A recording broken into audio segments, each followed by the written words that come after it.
And actually, I've got to say that one of the great aspects about today is that our speakers have amazing job titles. Our next speaker is no different. She's got an incredible job title. She is a digital anthropologist who focuses on the impacts of emerging technology on our society. Now, as we've all moved online in the past few weeks, it has thrown up challenges in engagement. How do we network in a conference like this? And using technologies that are designed to distract you from completing the task at hand, like my phone that I've got here, how do we remain productive? Rahaf Harfoush is the Executive Director of the Red Thread Institute of Digital Culture, and she teaches innovation and disruptive business models at Sciences Po's Masters of Finance and Economics program. In her TED Talk, which I watched the other day, it challenges our narrative around productivity. She points out that we are not machines. So how do we stop working like them? She's here to talk to you about living and working in a connected world. Hi, I'm Rahaf Harfoush. Thank you so much for joining me for the We Won't Stop Talking virtual summit. Now, I know there was a bit of technical issues during my presentation. There was an audio lag and you couldn't see my slides, but don't worry, I have got you covered. I have recorded a version of my presentation for you to enjoy anytime you wish. So here we go. Welcome to Living and Working in a Connected World, a part of the We Won't Stop Talking virtual summit. So human beings have never been that great at predicting the future. I mean, think about it. People thought that by 2020, we'd have flying cars and colonies on the moon, and instead we have people locked at home baking bread and fighting over toilet paper. And that's because so many of us look at the future as though one day we're going to wake up and it's going to have arrived. Like overnight, the robots will have replaced all of the jobs. And the reality is that's not how it works. I believe we can only try to work towards the best possible future. And to do that, we have to have a deep understanding of the cultural, technological, and social context of our current behaviors. And this is especially important now as everyone is currently scrambling to figure out how to navigate this current pandemic. Many of us are under immense pressure to innovate, to pivot our business models, to implement new technologies, to introduce new policies, and most importantly, to do this fast. So today, I'm going to give you 3 questions to help us to think about what's happening around us as we navigate this very strange period of time. As always, I just want to remind you, I would love to continue the conversation, so feel free to tag me or use the hashtag on social media. I'd love to see your comments and your answers.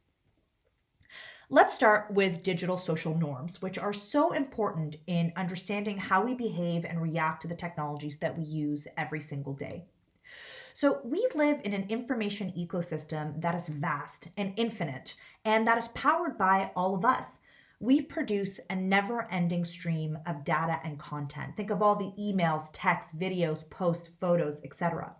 And trying to keep up with, trying to consume, to create and interact with all of this information constantly every single day has become a social norm.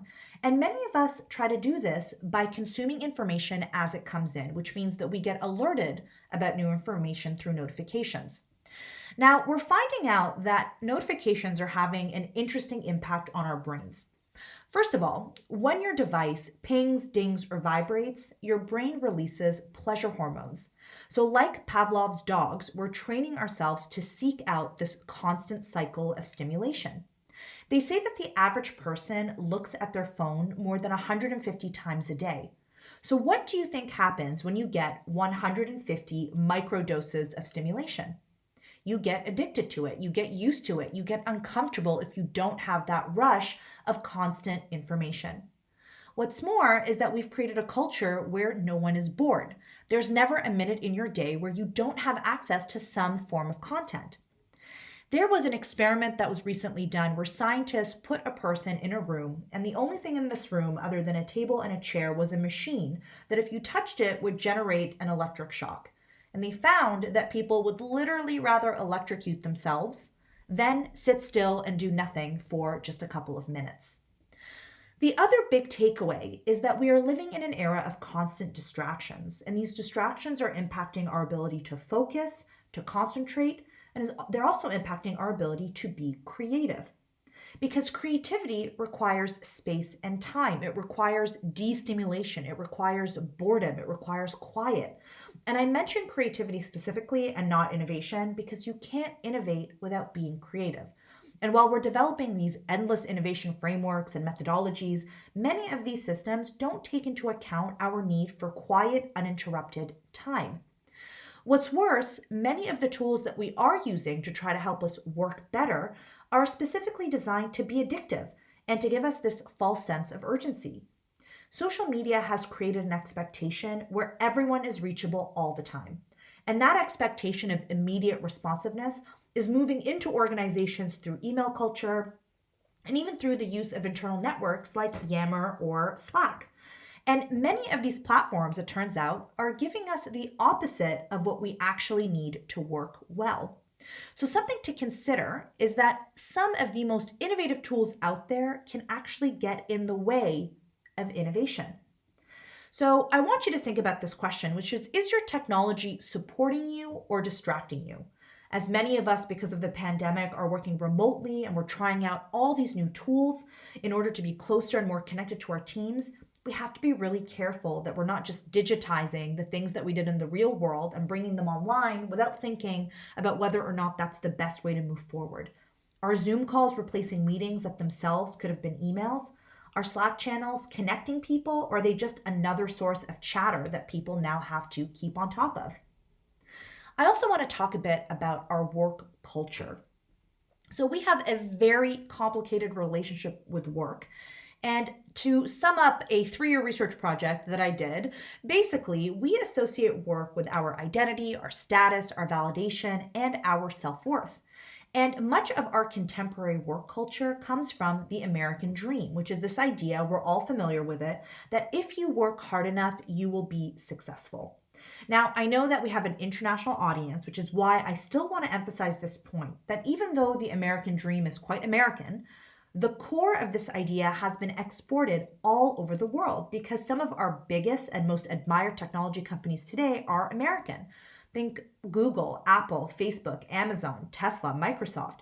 And so globally, our cultural standards of success have been influenced by these companies, by their performance, and even by the habits of their CEOs. Because these CEOs are considered to be modern day work heroes. And there is a common theme that you will spot in how we talk about highly successful people, in that we always focus on how much they work and how hard they work as a justification for their success. Now, the problem is that the American dream has a dark side. What we often don't say is what I call the shadow dream, right? And the shadow dream is this. If you believe that if you work really hard, you'll be successful, then if for whatever reason you're not successful, you're going to believe that it's because you haven't worked hard enough. And if you're not working hard enough, then it means you just need to find a way to do it. You need to keep pushing harder, later nights, more emails, getting up early. And that's why on social media, you start seeing these hashtags, the 5 a.m. club, the hustle hard club, the team never sleeps.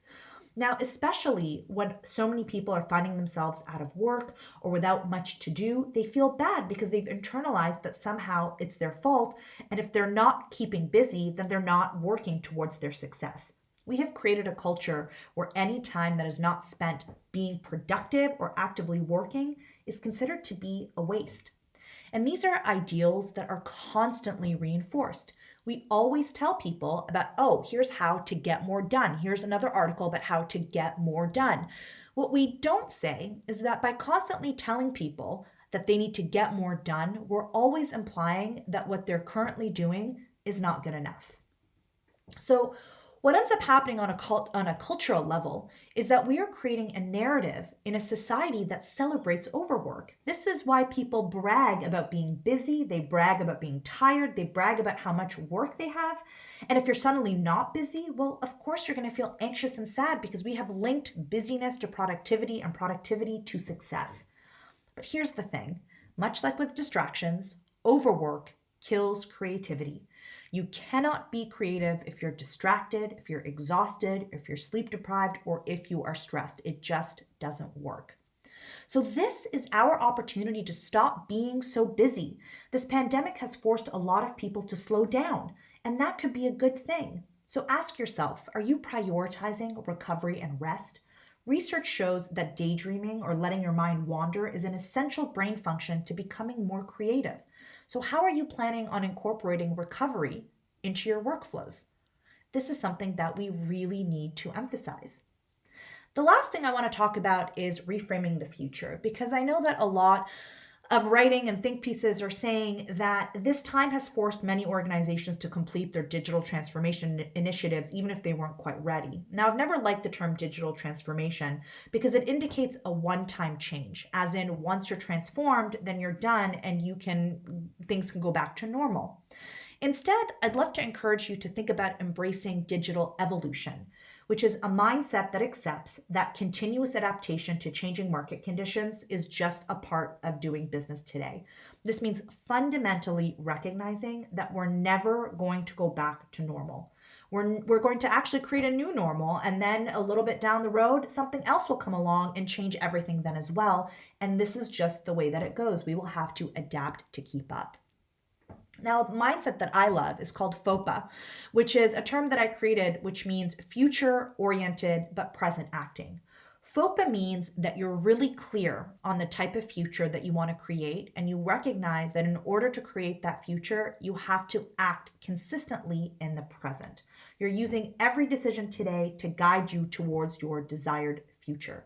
And that means taking a hard look at the companies we're supporting, the privacy policies we're agreeing with, the technologies we're adopting, and asking ourselves, is this getting us closer to our desired future state? From an innovation level, that means just being innovative or forward thinking isn't enough anymore. You can't just say, oh, well, we've got really innovative products or innovative services. We have to start demanding and pushing for a definition of innovation that automatically includes ethical, sustainable, inclusive, and transparent tech. That way, we won't wake up one day, innovate something, that way we won't innovate something that seems really cool, and then one day say, oops, we've accidentally broken democracy and violated everyone's privacy. I'm so sorry. And this is something that we must really focus on because we get so excited by new technologies sometimes that we don't ensure that they're ethical, sustainable, inclusive, or transparent. So the last question is, are you willing to align your present with your future? We have this chance to ask ourselves if the destination we've been running so hard and so fast for, if that destination is one we still want to get to. We have been pushing forward at high speed new data services, algorithms, predictive tech, facial recognition, social media, smart devices.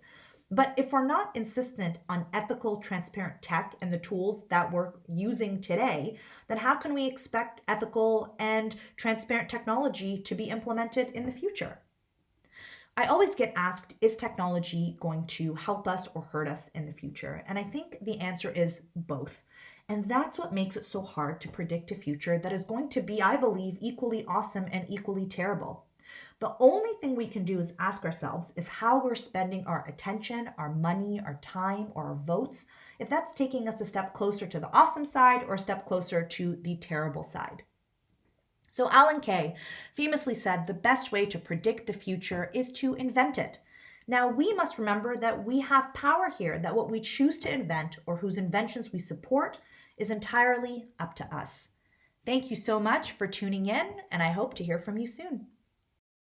Okay, so the 3 questions were, is your technology supporting you or distracting you? Are you spending some time thinking about incorporating recovery into your workflows? And are you willing and committed to align your present of technology use to your future?